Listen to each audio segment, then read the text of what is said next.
Jabardasth comedy షోతో మంచి గుర్తింపు తెచ్చుకున్న వారిలో కెవ్వు కార్తీక్ ఒకడు. మొదట ఒక సాధారణ కంటెస్టెంట్గా ఈ షోలోకి అడుగుపెట్టిన అతను ఆ తర్వాత టీం లీడర్గా మారిపోయాడు. ఇప్పటికీ అలాగే కొనసాగుతూ బుల్లితెర ఆడియన్స్ను కడుపుబ్బా నవ్విస్తున్నాడు.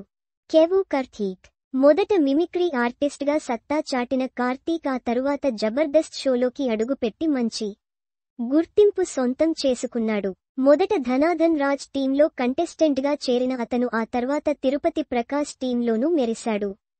ఇక 2016లో ముక్కు అవినాష్తో కలిసి టీం లీడర్గా మారిపోయాడు కార్తీక్. అప్పటి నుంచి ఇప్పటి వరకు టీం లీడర్గా కొనసాగుతున్నాడీ యాక్టర్. తన కామెడీతో ఆడియన్స్ను కడుపుబ్బా నవ్విస్తున్నాడు. టీవీ షోలతో పాటు సినిమాల్లోనూ మెరుస్తున్నాడు కార్తీక్. ముఖ చిత్రం నేడు స్టూడెంట్ సార్ సినిమాల్లో కార్తీక్ కీలక పాత్రలు పోషించాడు.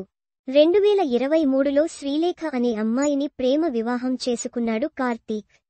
తాజాగా ఈ దంపతులు తమ కుటుంబ సభ్యులతో కలిసి ప్రముఖ ఆలయాల సందర్శనకు బయలుదేరారు. ఇందులో భాగంగా స్వర్ణగిరి, యాదగిరి ఆలయాలను సందర్శించారు కార్తీక్ ఫ్యామిలీ. అనంతరం ఈ ఫోటోలను సోషల్ మీడియాలో షేర్ చేశారు. ప్రస్తుతం ఈ ఫోటోలు నెటిజన్లను అమితంగా ఆకట్టుకుంటున్నాయి.